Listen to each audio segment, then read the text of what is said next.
Maya walked slowly down Michigan Avenue, her feet aching after 16 straight hours at the hospital. The afternoon sun felt warm on her face, a welcome change from the fluorescent lights she'd been working under all day. She pulled her coat tighter around her scrubs, knowing she probably looked tired. But she had one important stop to make before heading home. Her daughter Zoe was graduating from high school next week, and Maya wanted to find something special for her. She'd been planning this shopping trip for weeks, even marking it on her calendar between surgeries. As one of the top pediatric surgeons in Chicago, Maya rarely had free time, but some moments were too important to miss. The boutique she entered was exactly the kind of place she'd been looking for. Crystal chandeliers hung from the ceiling, and soft music played in the background. Designer handbags sat behind glass cases, and silk scarves were displayed like artwork on the walls. Maya had done her research online and knew they carried the specific brand Zoe had been admiring. She moved quietly through the store, taking in the elegant displays. A few other customers browsed nearby, most of them dressed in expensive clothes and speaking in hushed tones. Maya was aware that her scrubs made her stand out, but she was too tired to care about appearances right now. Behind the counter, a woman with perfectly styled blonde hair watched her. The woman's name tag read, Ms. Patterson, and she wore a tight smile that didn't reach her eyes. Maya had noticed her staring from the moment she walked in, but she tried to ignore it. She was used to getting looks when she was still in her work clothes. Maya found the section she was looking for and began examining the handbags. Each one had a small placard with details about the designer and materials used. She picked up a beautiful leather bag in Zoe's favorite color, navy blue with gold hardware. The quality was impressive, and she could picture her daughter carrying it to college. "Excuse me." The voice came from directly behind her. Maya turned to find Ms. Patterson standing there, her arms crossed over her chest. "Is there something specific you're looking for?" Maya smiled politely. "Yes, actually. I'm shopping for my daughter's graduation gift. This bag is lovely." Ms. Patterson's eyes moved from Maya's face to her scrubs, then back again. "That particular item is quite expensive. Perhaps I could show you something more suitable for your budget?" The words stung, but Maya kept her composure. She'd faced this kind of assumption before. "I'd like to see this one, please. And maybe the matching wallet if you have it." Instead of helping, Ms. Patterson took a step closer. "Ma'am, I need to ask you to be very careful with the merchandise. These items are not for handling unless you're seriously considering a purchase." Maya felt her patience starting to thin. "I am seriously considering a purchase. That's why I'm here." Other customers began to notice the conversation. Maya could feel their eyes on her, making her uncomfortable. She'd come here for a simple shopping trip, not to be treated like she didn't belong. Ms. Patterson called over to someone near the register. "Beth, could you come here for a moment?" Another employee, younger but with the same suspicious expression, joined them. Maya realized she was now being watched by two people, as if she were a threat. "I've been observing this customer," Ms. Patterson said, speaking about Maya as if she wasn't standing right there. "She's been handling expensive items without indicating any real intent to purchase." Maya's heart rate increased. This was escalating beyond simple rudeness. "Excuse me, but I haven't done anything wrong. I'm a customer and I'm shopping for a gift. I'd like to speak with a manager, please." Ms. Patterson's smile turned cold. "I am the manager, and I'm going to have to ask you to leave unless you can prove you have the means to shop here."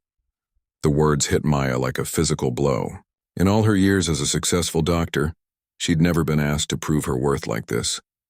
She thought about the credit cards in her wallet, the substantial savings account she'd built, the house she owned in one of Chicago's nicest neighborhoods.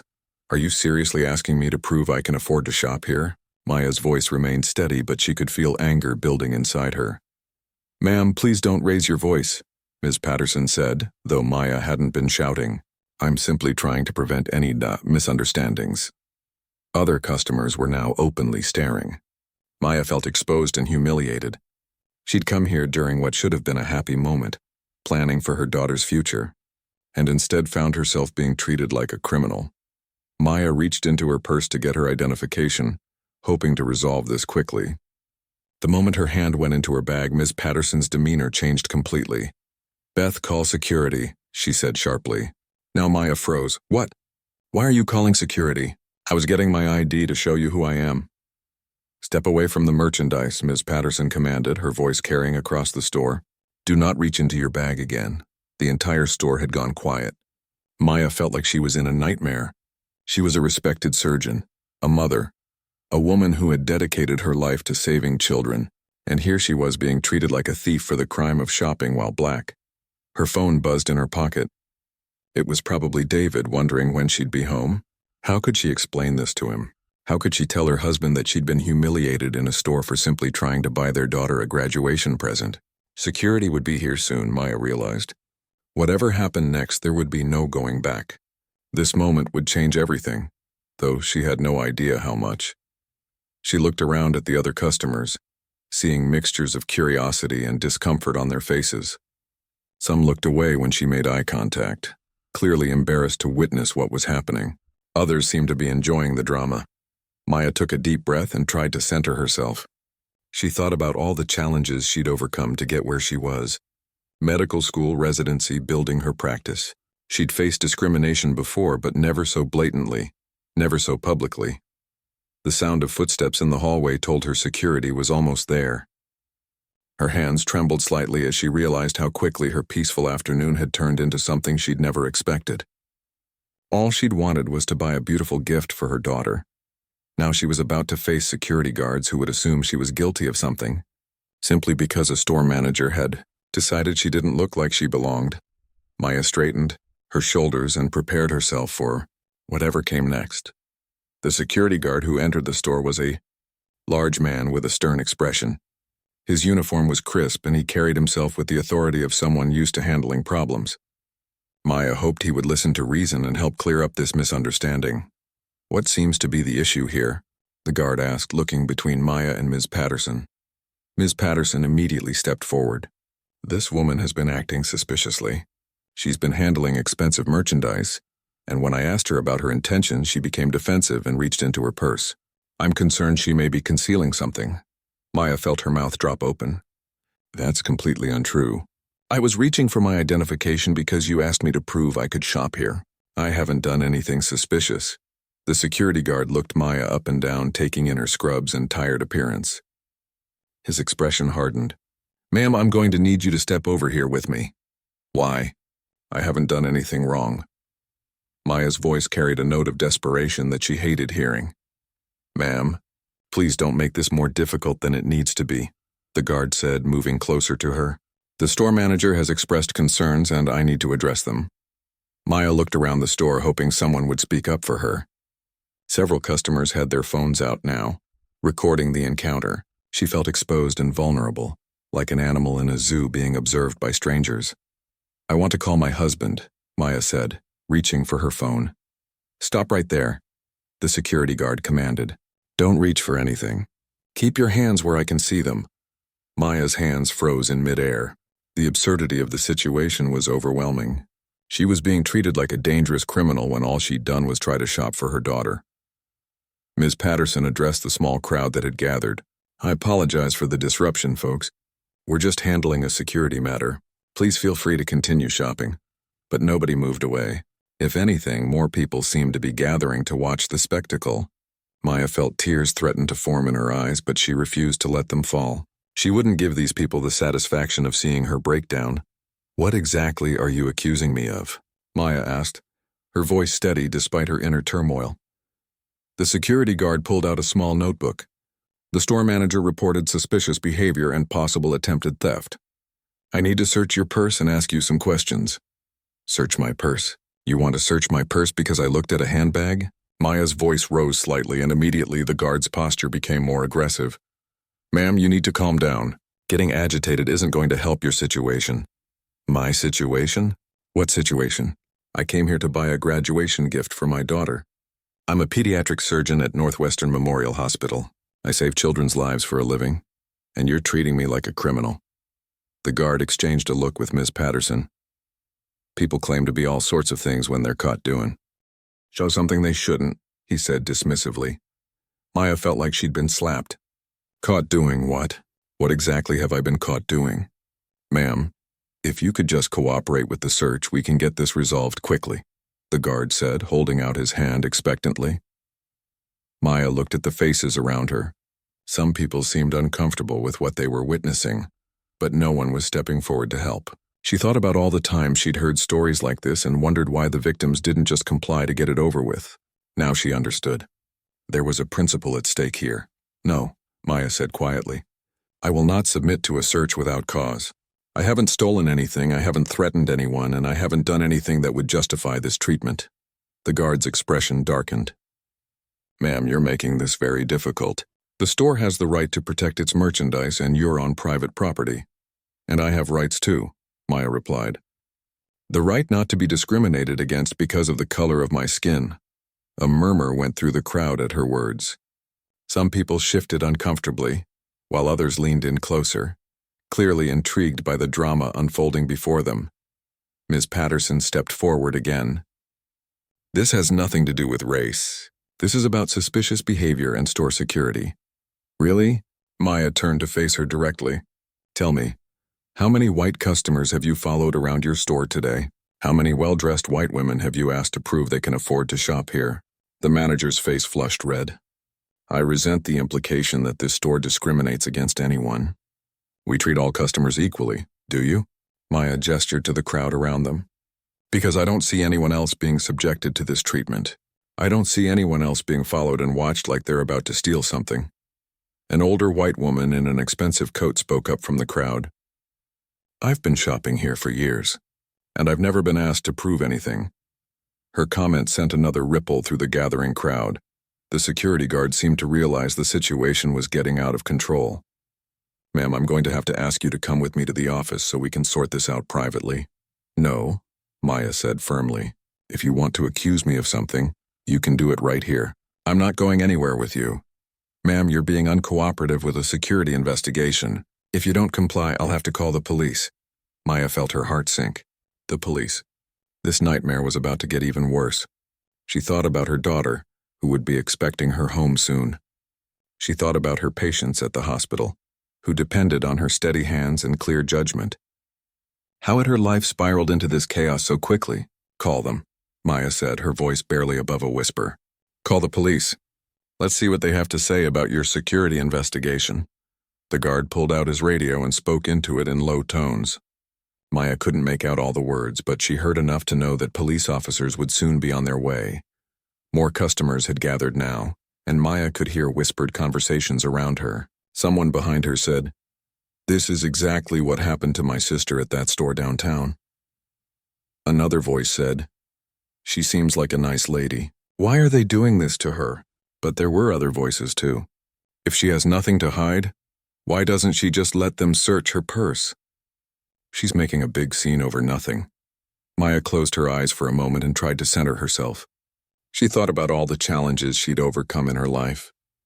Growing up in a working-class family, being one of only 3 black students in her medical school class, fighting for respect in a field dominated by men. She'd always believed that success would insulate her from this kind of treatment. She'd been wrong. When she opened her eyes, Ms. Patterson was speaking quietly with another employee, their heads close together as they whispered. Maya caught fragments of their conversation. Corporate office. Video cameras. Incident report. The reality of the situation hit her fully. This wasn't just a misunderstanding that would be resolved in a few minutes. This was going to follow her. There would be reports filed, footage reviewed, stories told. Her reputation, built over years of hard work and dedication, could be damaged by this single afternoon. Maya reached into her pocket for her phone, moving slowly so as not to alarm the security guard. She needed to call David. She needed her husband to know what was happening before the police arrived. Maya's hand shook slightly as she dialed David's number. The security guard watched her every move, but she no longer cared about his disapproval. She needed her husband to know what was happening before this situation spiraled even further out of control. "Hey, sweetheart." David's warm voice came through the phone. "How's the shopping going? Find something nice for Zoe?" Maya's voice was barely a whisper. "David, I need you to come to Magnificent Mile Boutique on Michigan Avenue. Something's happening here and I need you." The tone in her voice immediately caught his attention. "What do you mean something's happening? Are you hurt?" "No, I'm not hurt, but..." Maya glanced around at the crowd of people watching her, their phones still recording. "They're accusing me of trying to steal something. They've called security and now they're calling the police." There was a long pause on the other end of the line. When David spoke again, his voice had changed completely. Gone was the casual tone of a husband checking on his wife's shopping trip. What Maya heard now was the voice she recognized from his courtroom. Controlled and precise. Tell me exactly what happened. Maya. Everything. Maya quickly explained the events of the last 30 minutes, keeping her voice low. She told him about Ms. Patterson's suspicious looks, the demands to prove her financial worth, and the security guard's threats. David listened without interrupting, asking only brief, specific questions. I'll be there in 15 minutes, he said when she finished. Don't sign anything. Don't agree to go anywhere with anyone, and don't let them search your belongings without a warrant. Can you do that for me? Yes, Maya said, feeling a small measure of relief for the first time since this ordeal began. And Maya? I need you to stay strong. This isn't your fault, and we're going to handle this properly. After hanging up, Maya felt some of her composure return. David was coming. Her husband had a way of handling difficult situations that always made her feel protected. She just needed to hold on a little longer. The security guard was speaking into his radio again, presumably getting updates on the police response time. Ms. Patterson had disappeared into the back office, leaving her assistant Beth to watch over the situation. More customers had arrived in the store, drawn by the commotion. Maya noticed that several people were live streaming the encounter on their phones. The thought that this humiliation was being broadcast to strangers across the internet made her stomach turn, but she also realized it might work in her favor. At least there would be evidence of how she was being treated. Ma'am, the police should be here within the next few minutes, the security guard informed her. I'd strongly suggest you reconsider cooperating with our investigation before they arrive. I have nothing to reconsider, Maya replied. I haven't done anything wrong, and my husband is on his way. Your husband? The guard seemed amused. Unless he's a lawyer, I'm not sure how much help he's going to be. Maya didn't respond. She'd learned long ago that David's profession often changed how people treated them, and she wasn't about to give this man any advance warning about what was coming. 18 minutes later, Maya heard the sound of car doors slamming outside the store. Through the window, she could see a black SUV with government license plates parked directly in front of the boutique. Her heart lifted as she watched David step out of the vehicle. Even from a distance, her husband commanded attention. At 51, David still had the athletic build from his college basketball days, and he carried himself with the quiet confidence of someone accustomed to being the most important person in the room. Today he wore a dark suit and the kind of expression Maya had seen him wear when dealing with attorneys who came unprepared to his courtroom. David entered the store and immediately assessed the situation. His eyes moved from Maya to the security guard to the crowd of onlookers, taking in every detail. Maya could see him cataloging information, the way he did when reviewing a complex case. Excuse me, David said, approaching the security guard. His voice was polite but carried an unmistakable authority. I understand there's been some confusion involving my wife. The security guard looked David up and down, clearly sizing him up. Sir, we're handling a security matter. I'm going to have to ask you to step back and let us do our job. David smiled, but it wasn't a warm expression. I'm afraid I can't do that. My wife called me because she's being harassed and falsely accused. I'd like to speak with whoever's in charge here. I'm in charge of this situation, the guard replied, puffing out his chest slightly. And unless you're her attorney, I don't see how this concerns you. Actually, David said, pulling out his wallet and extracting a business card, I am an attorney. I'm also a federal judge for the Northern District of Illinois, and right now I'm a husband who's very concerned about how his wife is being treated. The change in the room was immediate and dramatic. The security guard's confident posture faltered as he looked at the business CC. Art Beth, who had been watching from behind the counter, went pale. Even some of the customers seemed to sense that the dynamic had shifted completely. David continued speaking, his voice never rising but somehow filling the entire store. Now I'd like someone to explain to me why my wife, Dr. Maya Richardson, one of Chicago's most respected pediatric surgeons, is being treated like a criminal for shopping in your establishment. Ms. Patterson emerged from the back office at that moment, clearly having been alerted to the new development. Her face went through a series of expressions as she processed what she was seeing and hearing. Your Honor, she said, her voice much smaller than it had been earlier. There's been a misunderstanding, has there? David asked. Because from what my wife tells me, She was profiled, followed, harassed, and threatened with arrest for the crime of examining a handbag she intended to purchase. That doesn't sound like a misunderstanding to me. That sounds like discrimination. The crowd of onlookers had grown larger, and Maya could see several people whispering among themselves. She recognized some faces from the local news and realized that word was spreading quickly about who David was. David pulled out his phone and began taking pictures of everything. The store layout, the security guard's badge, the crowd of witnesses. "I want names," he said calmly. "Everyone involved in this incident. I want to know the corporate chain of command. And I want to see your security footage from the last hour." Ms. Patterson looked like she wanted to disappear. "Sir, I mean, Your Honor, perhaps we could discuss this privately in my office."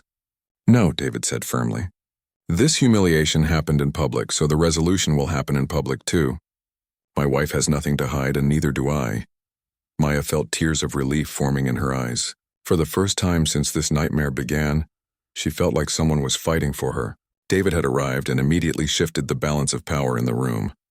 The security guard was now speaking quietly into his radio, presumably updating his supervisors about this unexpected development. Maya could hear fragments of his conversation. "Federal judge?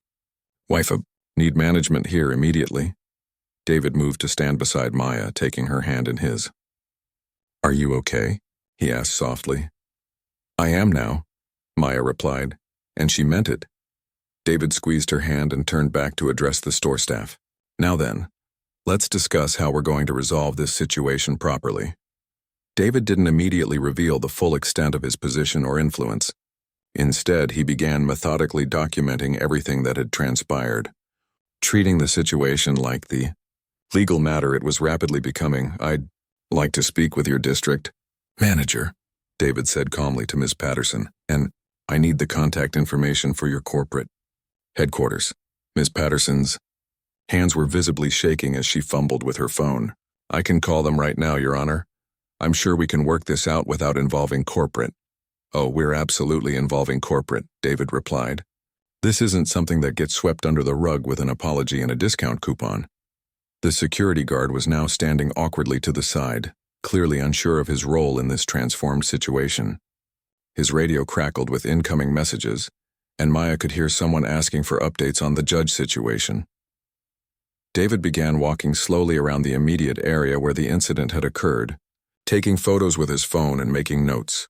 His movements were deliberate and professional, like an investigator gathering evidence at a crime scene. "Tell me about your security cameras," David said to Ms. Patterson. "I assume you have footage of everything that happened here today?" "Yes, sir, we do. Multiple cameras covering the sales floor." "Good. I'll need copies of that footage. All of it. From the moment my wife entered the store until now." David's tone made it clear this wasn't a request. Ms. Patterson nodded quickly. "Of course, Your Honor. I'll make sure you get everything." Maya watched her husband work and felt a mixture of pride and relief. She'd seen David in action before, but never in a situation that involved her so personally. His methodical approach was turning what had felt like a nightmare into a manageable legal situation. "Now," David continued, "I want to understand the sequence of events from your staff's perspective. Ms. Patterson, walk me through your decision-making process." The store manager looked increasingly uncomfortable. "Well, we've had some theft issues recently, and I was just being cautious." "Cautious about what, specifically?" David interrupted. "What did my wife do that raised red flags for you?" Ms. Patterson glanced around nervously, clearly aware that her every word was being recorded by multiple phones. "She was examining expensive merchandise, as customers typically do when they're shopping," David observed dryly. "What else?" "She seemed out of place." The words hung in the air like a confession. David let the silence stretch for a long moment before responding. "Out of place how? Be specific." Ms. Patterson realized she was in dangerous territory. "I mean, she was dressed casually and she was wearing medical scrubs because she's a doctor who just finished a 16-hour shift saving children's lives," David said, his voice still calm but with an edge that made several people in the crowd step back. "Are you saying that doctors in scrubs are unwelcome in your store?" "No, of course not. That's not what I meant." "Then what did you mean?" Maya could see that David was systematically dismantling every excuse and rationalization the staff might offer. He was building a legal record in real time, getting statements that would be difficult to explain away later. The sound of sirens outside interrupted the conversation. The police had finally arrived, though their urgency seemed to have diminished considerably since they'd been informed about the true nature of the situation. 2 officers entered the store, both of whom immediately recognized David. Maya watched their expressions change from professional alertness to something approaching reverence. "Judge Richardson," the older officer said with obvious respect. "We received a call about a possible theft in progress, but I'm guessing there's more to the story." David smiled grimly. "Officer Martinez, good to see you. Yes, there's definitely more to the story. My wife was racially profiled and falsely accused while shopping for our daughter's graduation gift." Officer Martinez looked around the store, taking in the crowd of onlookers and the obvious tension. Maya could see him processing the situation and recognizing the potential legal and public relations nightmare it represented. "Would you like to file a complaint, Your Honor?" Martinez asked. "We'll see," David replied. "Right now, I'm more interested in understanding how this establishment trains its employees and what measures they have in place to prevent discrimination." Ms. Patterson's phone rang at that moment, and Maya could tell from her expression that it was the call she'd been dreading. "Corporate headquarters," she whispered to David before answering. "Yes, sir." "Yes, he's here. Federal judge. His wife. I understand." "Yes, sir, right away." When she hung up, her face was ashen. "The regional vice president is driving here personally. He should arrive within the hour." David nodded approvingly. "Excellent. In the meantime, I'd like to continue documenting this incident." Maya noticed that several people in the crowd were now approaching David with recognition. She heard whispers of, "That's Judge Richardson, and he's the one who handled the corruption case." Her husband's reputation was clearly preceding him, and word was spreading quickly about what was happening. A young woman with a press badge pushed through the crowd. "Judge Richardson, I'm Kelly Chen from Channel 7 News. Can you comment on what happened here today?" David considered for a moment before responding. "A respected doctor and member of our community was subjected to discriminatory treatment while trying to make a purchase. We're working with the store to understand their policies and procedures. Will you be taking legal action?" the reporter asked. "All options remain on the table," David replied diplomatically. Maya realized that this incident was about to become much bigger than just a personal humiliation. With David's prominence and the reporter's presence, this story would likely make the evening news. Part of her wanted to hide from the attention, but another part felt gratified that the store's behavior was being exposed. Ms. Patterson was now on another phone call, this time with someone she kept addressing as Mr. Williams. Maya could hear her explaining the situation in increasingly frantic tones. "Yes, sir. Judge David Richardson. His wife, Dr. Maya Richardson. Federal Court." "I know, sir. I understand." David was now speaking quietly with Officer Martinez, presumably about the proper procedures for documenting discrimination complaints. Maya saw Martinez taking detailed notes and occasionally nodding gravely at David's comments. The other customers in the store were beginning to leave, but most of them lingered outside the windows, clearly hoping to see how the situation would be resolved. Maya noticed that several were still recording everything on their phones. Beth, the young sales associate, approached Maya hesitantly. "Ma'am, I just wanted to say that I'm sorry about what happened. It wasn't right." Maya looked at the young woman and saw genuine remorse in her eyes. "Thank you," she said quietly. "I appreciate that." David overheard the exchange and walked over to them. "Were you involved in the decision to call security?" he asked Beth. "No, sir. Me. And Your Honor, Ms. Patterson made that call. I was just watching." "And what did you observe?" Beth glanced nervously at her manager before answering. "Your wife was just shopping normally. She wasn't doing anything suspicious. She was very polite when Ms. Patterson questioned her." Maya saw David make a note of this statement. Every piece of testimony was being carefully recorded for potential future use. The door chimed again, and a man in an expensive suit hurried into the store. His worried expression and the way Ms. Patterson immediately rushed to meet him made it clear that corporate backup had arrived. The man in the expensive suit introduced himself as Robert Williams, regional vice president for the boutique chain. His face was flushed from rushing across town, and Maya could see the panic in his eyes as he took in the scene. The crowd, the news reporter, the police officers, and most importantly, Judge David Richardson standing protectively beside his wife. "Your Honor," Williams said, extending his hand to David. "I came as soon as I heard about this unfortunate incident. Please allow me to apologize on behalf of our entire organization." David shook his hand, but his expression remained stern. "Mr. Williams, I appreciate you coming personally. However, we're past the point where simple apologies will suffice." Williams nodded quickly. Of course. I completely understand. We take these matters very seriously, and I want to assure you that we'll conduct a full investigation." "The investigation has already begun," David replied, holding up his phone with its detailed photos and notes. "What I'm more interested in now is how your company plans to address this systemically." Maya watched as Williams processed what he was dealing with. This wasn't just an angry customer who could be pacified with a gift card and a promise to do better. This was a federal judge whose wife had been publicly humiliated, with everything caught on multiple cameras and already spreading across social media. "Perhaps we could discuss this more privately?" Williams suggested. "No," David said firmly. "This happened in public, and the response will be public too. My wife has nothing to be ashamed of, and I won't have her hiding as if she's done something wrong." Officer Martinez approached the group. "Judge Richardson, I have all the information I need for the incident report. Would you like me to pursue charges for false imprisonment or harassment?" David looked at Maya. This was her decision to make. She thought about everything that had happened, the humiliation, the assumptions, the way she'd been treated like a criminal. But she also thought about Beth's apology and the genuine remorse she'd seen in the young woman's eyes. "I want to see real changes," Maya said, addressing Williams directly. "Not just for me, but for every person of color who might walk into one of your stores. This can't happen again." Williams nodded eagerly. "Absolutely. We're committed to comprehensive training for all our staff, anti-bias education, cultural sensitivity, customer service protocols, whatever it takes." David wasn't satisfied with vague promises. "I want specifics, timeline, curriculum, implementation strategy, and I want accountability measures. How will you track whether this training is effective?" "We'll work with leading civil rights organizations to develop the program," Williams promised, "and we'll implement mystery shopper programs to test our staff's behavior with diverse customers."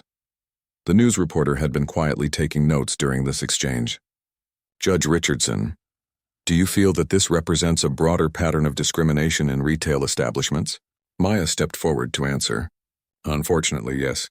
What happened to me today happens to people of color every day across this country. The only difference is that most victims don't have the platform or resources to fight back effectively."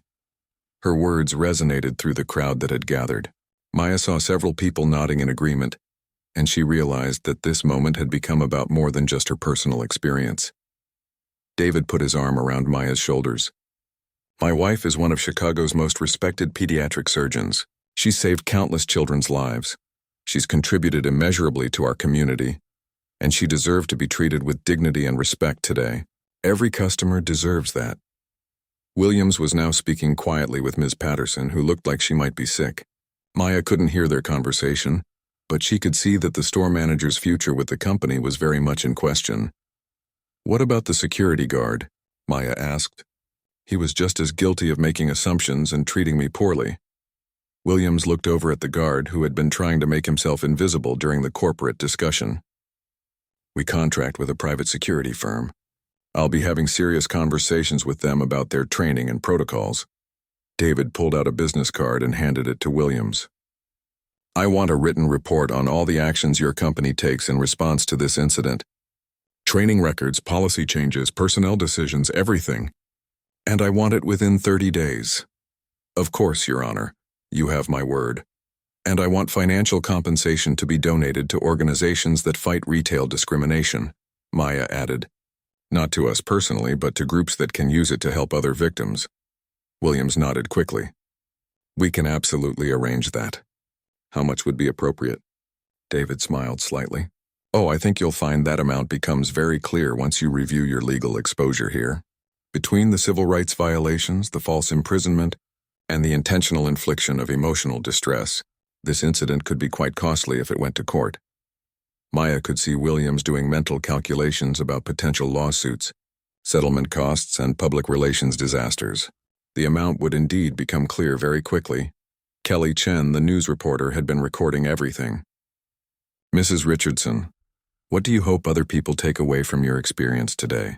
Maya thought carefully before answering. I hope people understand that discrimination isn't always obvious or dramatic. Sometimes it's subtle, a look, an assumption, a question about whether you belong somewhere. But the impact is real and it's harmful, and I hope people also understand that we all have the power to speak up when we see injustice happening. Will you be shopping here again? Chen asked. Maya looked around the store where she'd been so badly treated just hours earlier. That depends entirely on whether they follow through on their promises for change. William stepped forward again. Mrs. Richardson, I know this is presumptuous, but I'd like to invite you to be part of our advisory committee as we develop these new policies and training programs. Your insights would be invaluable. Maya looked at David, who nodded encouragingly. I'll consider it, she said, but understand that I won't be a token participant. If I agree to help, I'll expect real authority to make meaningful changes. Absolutely, Williams agreed. Officer Martinez finished his paperwork and approached the group again. Judge Richardson, the incident report is complete. If you decide to pursue charges later, we have everything documented. David shook the officer's hand. Thank you, Martinez.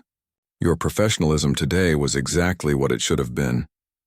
As the crowd began to disperse and the immediate crisis atmosphere started to calm, Maya realized how much had changed in just a few hours.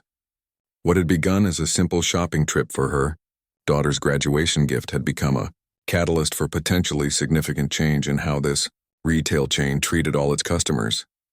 Maya's phone buzzed with a text from her daughter Zoe. Mom, someone posted a video online of you at some store. Are you okay? You look like a total badass standing up to those people. Maya smiled at her daughter's message. Maybe this horrible experience could become a teaching moment about standing up for what's right, about using privilege and position to fight for others, and about never accepting discrimination as just the way things are. David took her hand as they prepared to leave the store. Are you ready to go home? Maya looked back at the boutique one more time. Actually, David, I think I'd like to buy that handbag for Zoe after all. If they're serious about change, they can start by treating me like the valued customer I should have been from the beginning. Williams immediately stepped forward. Of course, Mrs. Richardson, it would be my honor to personally handle that transaction. As Maya completed her purchase, the same purchase that had sparked this entire ordeal, she felt a sense of closure and empowerment. She had faced discrimination and refused to back down. She had used her voice and her husband's platform to demand justice not just for herself, but for everyone who might face similar treatment in the future. The handbag she bought that day would always remind Zoe of more than just her high school graduation. It would remind her that sometimes the most important battles are fought in the most unexpected places, and that standing up for what's right is always worth it, no matter how difficult the moment might be.